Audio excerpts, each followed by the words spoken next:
Scratches is the scariest point and click game I've ever played. Okay, it's the only horror point and click game I've ever played, but that's besides the point.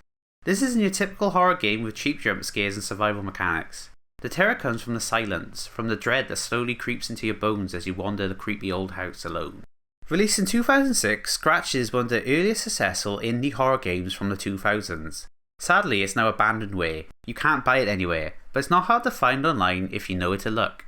Is this game going to be for everybody? Absolutely not. It's a slow burn psychological horror. It has some very outdated designs with very little hand-holding. I think most people who play it will probably give up on it after about an hour. But those who stick with it are going to have a great experience. So what's it about? You play as Michael, a horror novelist who moves into the mysterious Blackwood Manor to find inspiration for his next book, only to uncover its dark and disturbing past. A very Stephen King inspired plot. Instead of writing, Michael decides to explore the house. He quickly finds out the power is out, and there isn't a single candle in the manor. How odd. He will also come across a showroom filled with various artefacts from Africa.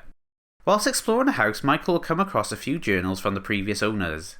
All these journals and notes are excellent.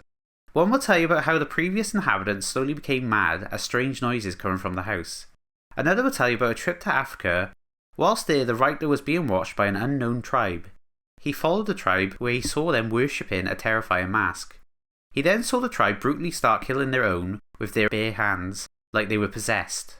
The notes slowly build a sense of dread. After reading about the mask, you can't help but wonder, did they bring it home? Suddenly, exploring the house turns into something much darker. Am I going to have to deal with this mask? Am I going to lose my mind? You rush to check the showroom, but the mask isn't there. You phone up your man Jerry. He informs you that the previous owner killed his wife and wishes you a good night. Thanks Jerry, I feel a lot better now. After exploring all you can for the day, you go to bed, but are awakened to a loud banging sound coming from the showroom.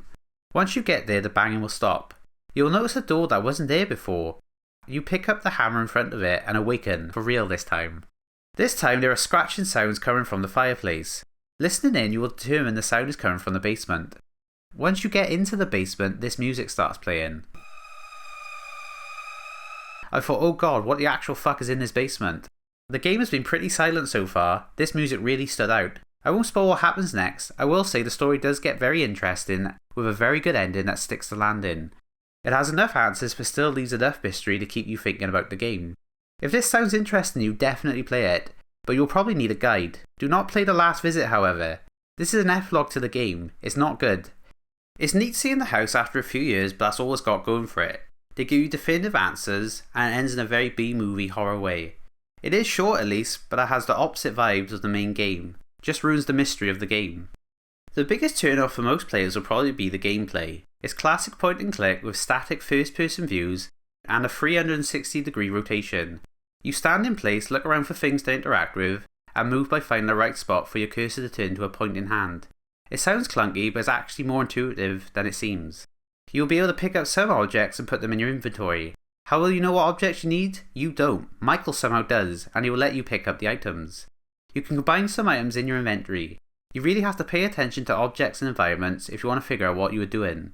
Click everything. It's not obvious what you can interact with.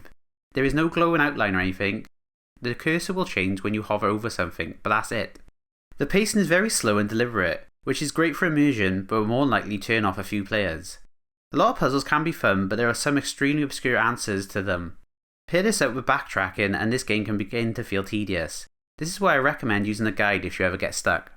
For the most part I could figure out the puzzles, once I had the right items. The real struggle was actually finding them. For example, to unlock the basement you will need to look at a photo showing a jar under a key, which hints that the key might have fallen into the jar. I figured that part out, but I couldn't even find the photo. It was sitting in a drawer I had already checked, just missed it the first time. This is why I used a guide. Could I have spent hours combing every room? Sure, but that's not fun, it's frustrating. I'm not a huge fan of pixel hunting. Some of the later puzzles are crazy hard. To get this code you have to be an actual detective to solve. How anyone solved this in 2006 I do not know. Or there is this one part where you have to throw a rock at a window, but it misses the first time you do it. Like I thought, oh, you must not have to throw the rock. No you are, you just have to do it twice.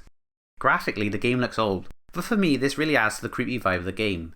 The manor is very detailed and has a strong art direction. Lighting and shadows play a huge role in this. The strongest element of the game is the sound. It's rarely used, but when it is, it's super effective. You'll hear footsteps creak and distant knocking, which will keep you on edge. The occasional laughter really fucked with me when it happened. The soundtrack is minimal. Silence will do most of the work. But when there is music, it scares the shit out of you. The voice acting is great as well. It's a small cast, but all do a great job at playing the character. Ultimately, I was really impressed with this game. The story, the characters, sound and atmosphere are top tier. A genuinely unsettling horror experience with real psychological weight. The gameplay, that's where it lost me a bit.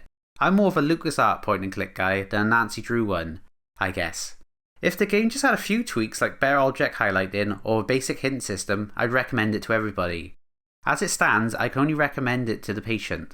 And don't feel bad about using a guide. The story is worth seeing this through, I promise. Now let's rank it. This might be too high, but I'm feeling number 22. This is purely based on how much I enjoyed the story and vibe of this game. I enjoyed the short hype, but scratches just hit harder for me. I can't put above Stranger's Wrath because that had fun gameplay and a decent story. So yeah, new number 22. It really scratched an itch for me.